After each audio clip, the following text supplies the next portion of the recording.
Hi there, Lisa Olivier with Burlesque Palace. Today I'm going to talk about the magic of New Orleans. When I first start writing something, it's usually the title that comes to me, and that's exactly what happened with Burlesque Palace. Next it was the location, and since I knew very little about New Orleans, I decided to go down on a research trip. What I discovered was that half a block away from where I was staying, there used to be a theater called Burlesque Palace. I knew from that moment I was on the right track. The magic continued. I had already written the first draft of the pilot, and in it there was a character named Ryder.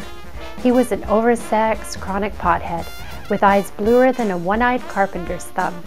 And then I met him, the real-life Ryder.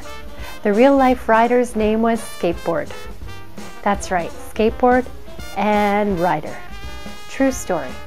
Yet I was having a hard time deciphering between what was true and what was story.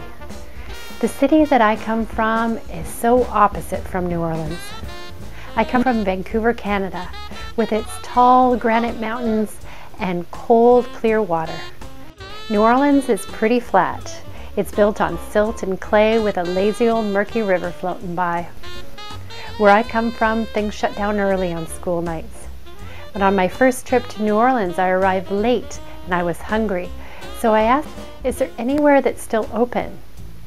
They looked at me. Everywhere is still open. And then there's the food. The food in New Orleans is amazing, but I had a hard time finding a vegetable that hadn't been battered and deep fried. And then when I went for a run to try to run off some of that food, people looked at me like, what's she running from? The music. The buskers or street performers in New Orleans are better than most of the concerts I go to at home. One of the funniest things I saw on my second trip to New Orleans was a schedule conflict between a Mardi Gras parade and the Super Bowl. Who could decide? So people brought their flatbed trucks and their big screen TVs, and no one had to choose. Which leads me to my last point. The magic of New Orleans has nothing to do with Bourbon Street and beads and boob flashing. New Orleans has gone through so much change. From the French to the Spanish, back to the French to the Americans. From epidemics to fires to floods to hurricanes. From free people of color living alongside slavery to Jim Crow to desegregation. Yet the people of New Orleans managed to laisser les bon temps rouler, or let the good times roll. And that is the true magic of New Orleans.